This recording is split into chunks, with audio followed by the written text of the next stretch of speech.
Bismillahirrahmanirrahim. Assalamualaikum warahmatullahi wabarakatuh. Alhamdulillahi rabbil alamin. Wa bihi nasta'inu ala umuri dunya waddin. Wassalatu wassalamu ala sayyidil anbiya'i wal mursalin, habibina wa syafi'ina wa qurrati a'yunina sayyidina Muhammad wa ala alihi wa ashabihi ajma'in. Amma ba'd. Hadratul mukarramin, para alim, para ulama, para guru, wabil khusus imam kita Haji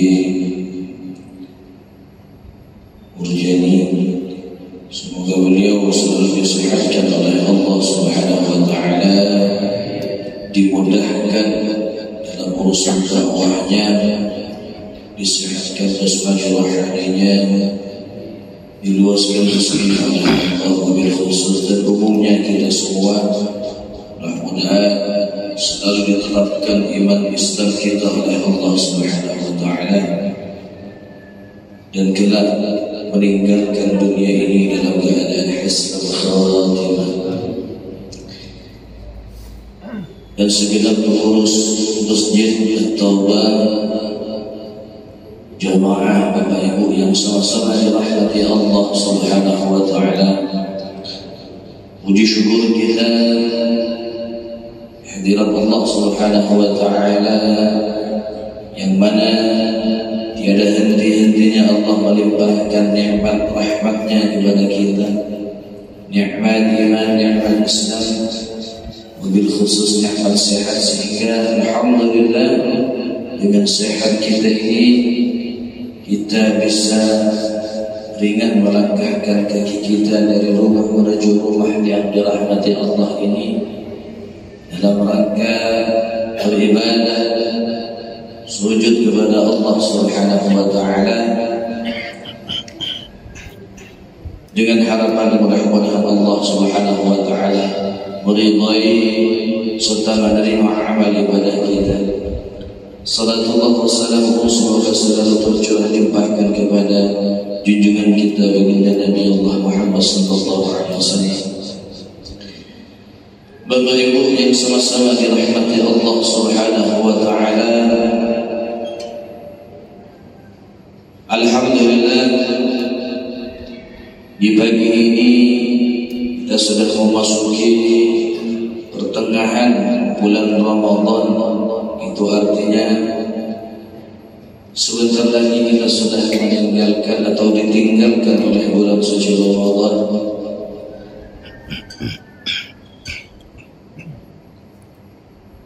Akan tetapi mari di sisa-sisa Ramadan yang tinggal 15 hari ini kita maksimalkan, khususnya ibadah-ibadah kita yang lain, agar supaya ketika kita keluar dari bulan suci Ramadan membawa hasil-hasil yang banyak, hasil yang kita harapkan. Selain itu juga kita memohon kepada Allah semoga kita diberikan barakah umur, panjang umur, sehingga kita akan kelak nantinya bertemu kembali dengan bulan suci Ramadan tahun depan. Bapak Ibu yang sama-sama dirahmati Allah,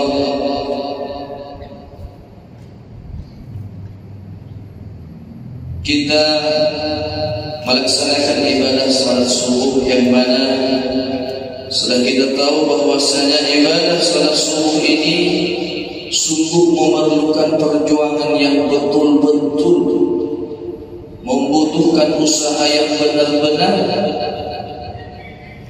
membutuhkan tekad. Kenapa? Karena pada saat sholat subuh ini waktu-waktu yang sangat-sangat enaknya kita tidur. Dan ini merupakan satu nikmat dari Allah Subhanahu wa taala. Nikmat apa? Nikmat iman. Jadi dengan keimanan yang Allah tanamkan di dalam hati kita,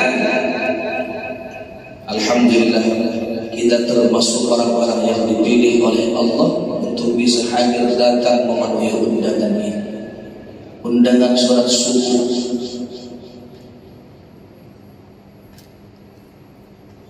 Itu karena apa? Karena keterkaitannya hati kita kepada Allah Subhanahu wa ta'ala. Banyak di antara kita, di sekitar kita, mereka bukannya tidak mendengar suara azan, mereka bukannya tidak punya kaki untuk melangkahkan kaki kita ke sini, ke rumah Allah, ke masjid-masjid. Akan tetapi mereka merasa berat untuk melangkahkan kaki ke tempat ini. Kenapa? Karena tidak ada sambungan iman. Maka kalau kita ada sambungan iman kepada Allah Subhanahu wa ta'ala, ketika kalimat Allah dikumandangkan, hati kita akan terenyuh, hati kita akan bergetar. Zadatuhum imanan. Ketika ayat Allah diterangkan, ayat Allah dikumandangkan, zadatuhum iman kita bertambah. Maka mudah-mudahan kita ini termasuk orang-orang yang dipilih oleh Allah Subhanahu wa ta'ala. Sebab salat subuh ini kata Rasulullah, seandainya umatku tahu dengan keutamaan ibadah salat subuh berjamaah di masjid, la atau walau habuan, kata Rasulullah. Niscaya mereka akan mendatangi masjid itu walau dalam keadaan merangkak. Luar biasa. Bapak Ibu yang dirahmati Allah Subhanahu wa ta'ala, dalam kesempatan ini kami akan menyampaikan tentang doa fadilah, keutamaan kita berdoa kepada Allah Subhanahu wa ta'ala. Wa amma du'a, adapun doa, faqad amara Allah bihi, maka Allah sungguh-sungguh telah memerintahkan kita untuk banyak-banyak berdoa kepada Allah. Sebab doa ini adalah termasuk daripada ibadah-ibadah kita, dari ibadah-ibadah yang mulia. Makanya Allah Subhanahu wa ta'ala berfirman, ud'uni astajib lakum. Wa idza sa'alaka 'ibadi fa inni qaribun. Katakanlah wahai Nabi Muhammad, manakala umatku, hambaku memohon kepadaku, berdoa kepadaku, fa inni qarib, maka sesungguhnya aku ini parah, dekat. Kalau dekat itu Pak, tentunya akan mendengar, dan Allah Maha mendengar.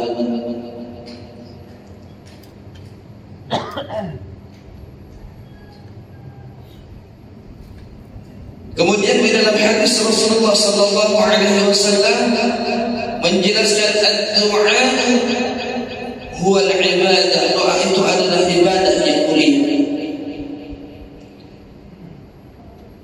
Wa ad-du'a silahul mu'minin, doa itu adalah senjatanya orang mukmin.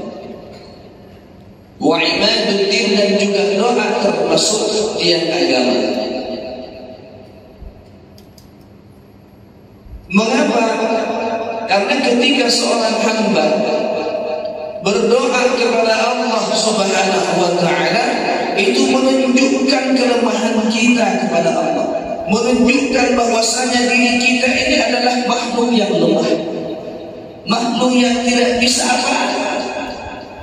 Dan juga ketika kita berdoa kepada Allah, menunjukkan bahwasanya kita ini butuh hanya kepada Allah Subhanahu wa ta'ala.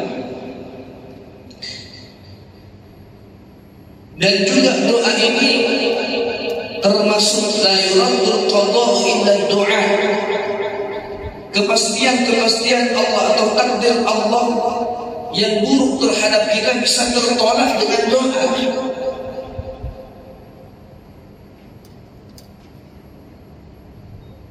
Wa qala alaihi salatu wassalam, Nabi Muhammad sallallahu alaihi wasallam bersabda, "Ad-du'a mukhul ibadah." Doa itu adalah inti daripada ibadah. Intisari daripada ibadah. Wa-du'a yanfa'u mimma nazala wa mimma lam yunzal. Dan doa itu bermanfaat atau berdampak kepada apa yang akan diturunkan oleh Allah Subhanahu wa taala, baik itu berupa nikmat maupun berupa azab dari Allah. Itu semuanya akan tergapai ataupun tertolak dengan doa kita. Qala alaihi salatu wassalam, dan Nabi bersabda, "Ud'u Allah wa antum muqinuna bil ijabah." Tata cara berdoa ini Rasulullah mengajarkan kita bagaimana berdoa kalian wa antum muqinuna bil ijabah. Berdoalah kepada Allah dan yakinkan diri kita ini bahwa doa kita itu pasti diijabah oleh Allah Subhanahu wa taala. Walaupun kita sendiri tidak tahu kapan akan diijabah oleh Allah. Wa'lamu anna Allah la yastajibu du'a min qalbin ghafilin lahir. Dan ketahuilah kata Rasulullah bahwasanya Allah Subhanahu wa taala tidak akan menerima, tidak akan mengijabah doa kita, doanya orang-orang yang hatinya lalai kepada Allah Subhanahu wa taala. Artinya apa? Kita berdoa tapi tidak sungguh-sungguh kepada Allah Subhanahu wa taala. Harapannya kurang, hatinya kurang nyambung kepada Allah Subhanahu wa taala. Banyak seperti itu. Kita berdoa asal-asalan saja. Wa amara alaihi salatu wassalam bi ta'wimil mas'alah. Dan Nabi sallallahu alaihi wasallam memerintahkan kita untuk apa? Untuk bersungguh-sungguh di dalam berdoa kepada Allah Subhanahu wa taala. Wa alla yaqula al-'abdu, dan di dalam berdoa kita tidak boleh main-main. Contohnya, Allahumma ighfirli in syi'ta. Ya Allah, ampunilah dosaku kalau Engkau berkehendak. Ini kan ada bahasa yang tidak nyaman kita dengar. Ibaratnya kita minta uang kepada orang tua kita, misalnya, Pak, saya minta duit kalau Bapak berkenan, kalau Bapak mau. Ini kesannya masih ada bahasa-bahasa yang sekiranya kurang betul-betul sungguh-sungguh meminta kalau begitu.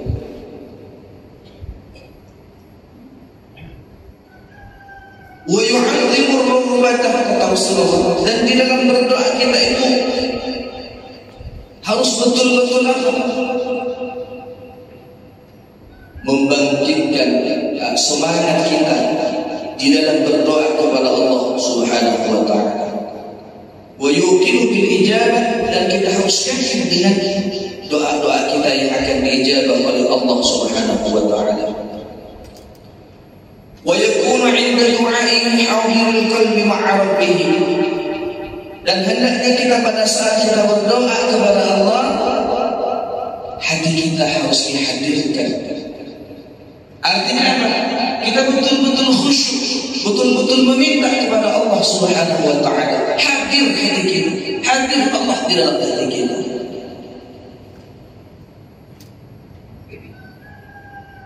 Kemudian khaifan min ar-radd min haitsu ghaflatahu an maulah.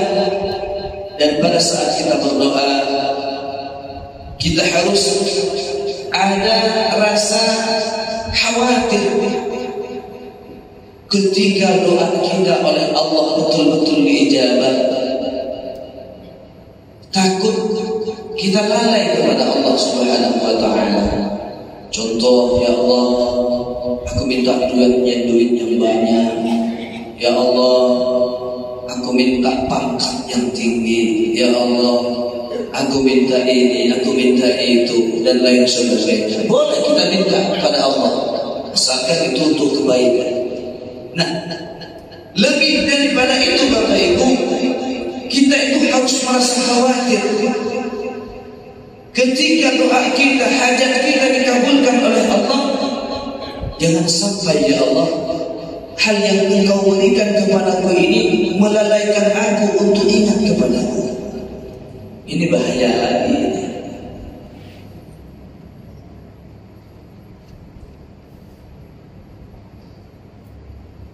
Kemudian kata Rasulullah sallallahu alaihi wasallam di dalam hadisnya,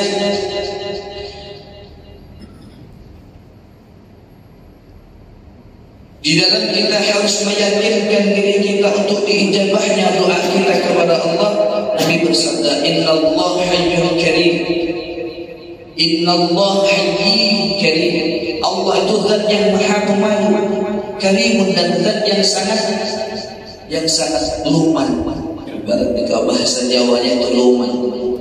Kalau bahasa kita ini dermawan. Allah itu maha dermawan. Yastahyi minal 'abdi idza rafa'a ilayhi yadayhi. Allah itu merasa malu manakala seorang hamba mengangkat tangan memohon kepada Allah untuk tidak dikabulkan oleh Allah.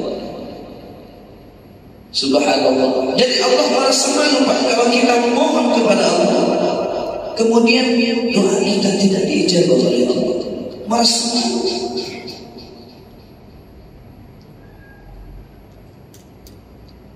Jadi beda dengan kita, kalau kita sering dimintain baru kita marah. Tapi kalau Allah sering kita minta, justru Allah itu senang. Kemudian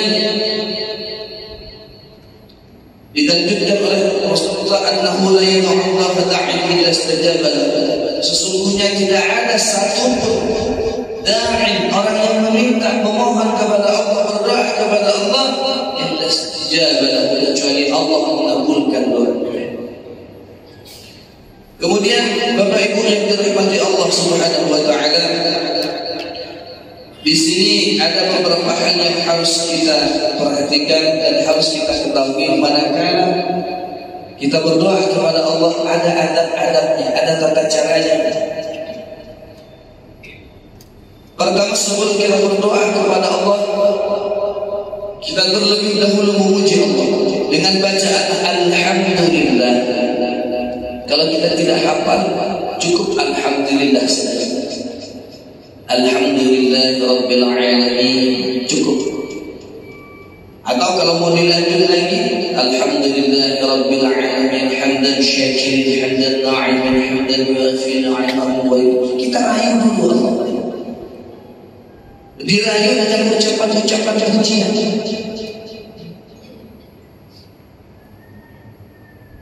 Kemudian setelah kita membaca hamdalah, alhamdulillah, kita lanjut dengan membaca salawat kepada Rasulullah.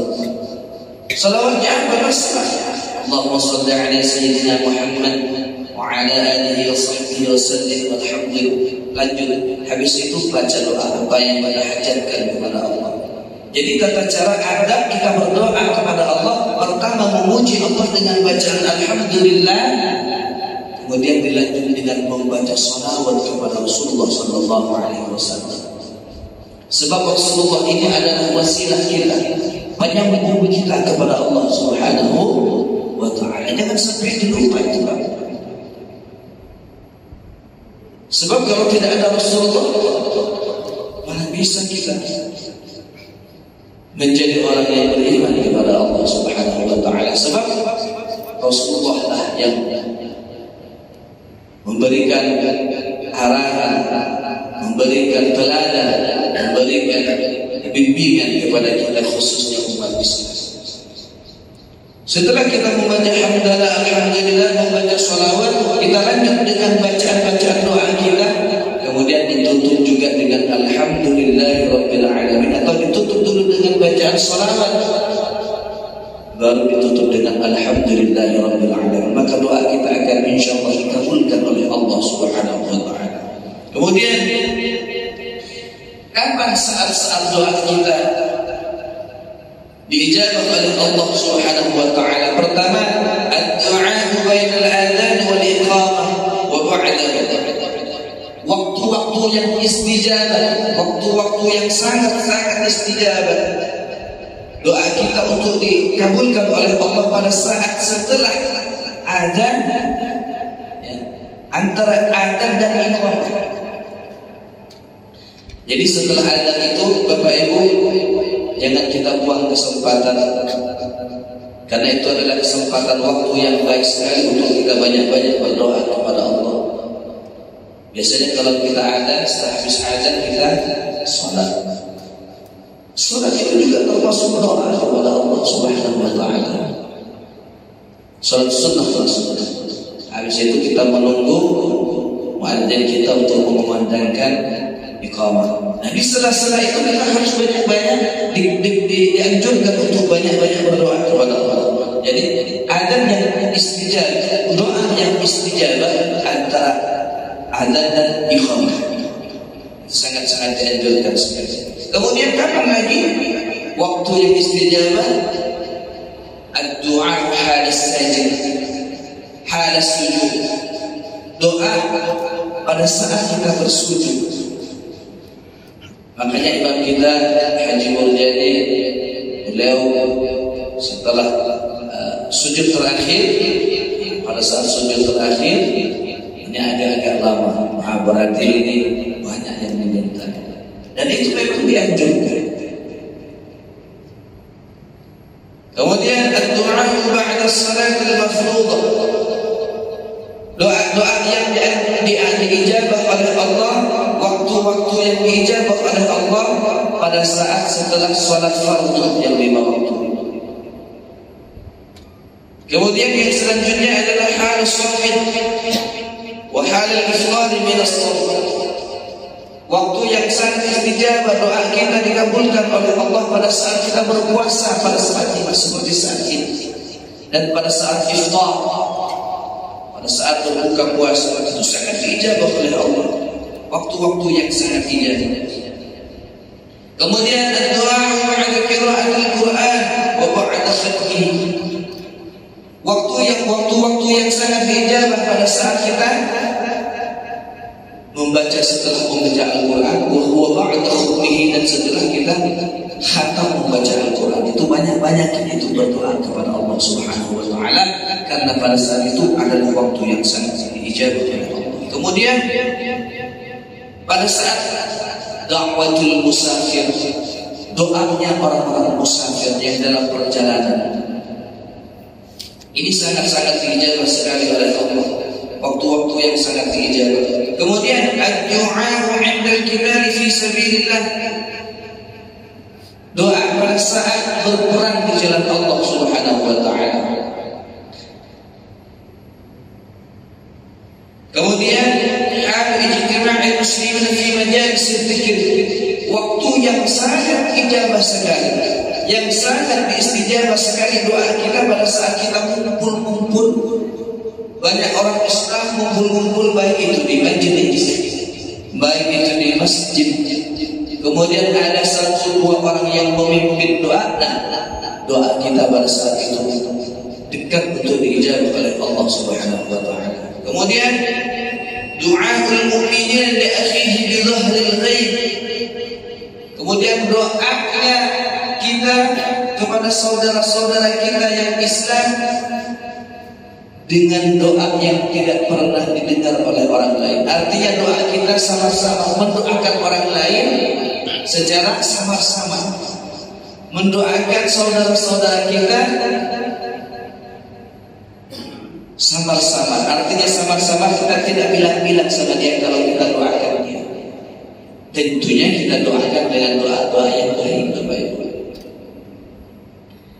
Kemudian da'watul walidi liwalidihi wa alaihi, da'watul walidi liwaladihi wa alaihi, doa yang dekat untuk diijabah oleh Allah adalah doanya orang tua kepada anak, dan juga sebaliknya doanya anak kepada orang tua.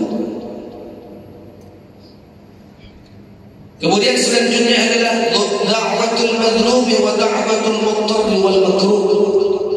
Doa yang sangat diijabah oleh Allah adalah doanya orang yang teraniaya. Ini bahaya sekali. Hanya hati-hati, kita jangan sampai nyalahin orang. Takutnya orang yang kita zalimi itu sampai berdoa kepada Allah, sebab doanya orang yang zalim itu sangat diijabah oleh Allah. Wa da'watul muttarri wal makruh, dan doanya orang yang sedang dalam keadaan kesusahan, ini sangat diijabah oleh Allah. Orang yang sangat kesusahan, orang yang sangat merasa dizalimi, ini sangat diijabah sekali oleh Allah Subhanahu wa taala. Kemudian yang selanjutnya adalah da'watul maridi, adalah doanya orang yang pada saat sakit mengalami keadaan sakit. Ini sangat dijabah sekali oleh Allah Subhanahu wa taala. Kemudian yang selanjutnya adalah doanya inda nuzulil ghaib, doa pada saat turun hujan. Ini sangat dijabah juga oleh Allah Subhanahu wa taala. Itulah hadirin Bapak Ibu yang dirahmati Allah, waktu-waktu yang sangat dijabah pada saat kita berdoa kepada Allah Subhanahu wa taala. Mudah-mudahan sedikit apa yang kami sampaikan ini bermanfaat, khususnya kepada diri pribadi sendiri. Semoga Allah Subhanahu wa taala selalu memberikan ma'unah taufik hidayah kepada kita, menambahkan iman kita kepada Allah Subhanahu wa taala, sehingga kita menjadi hamba-hamba Allah yang tidak butuh kepada selain hanya Allah Subhanahu wa taala. Amin ya rabbal alamin. Hadana Allah wa iyyakum ajma'in. Wassalamu alaikum warahmatullahi wabarakatuh.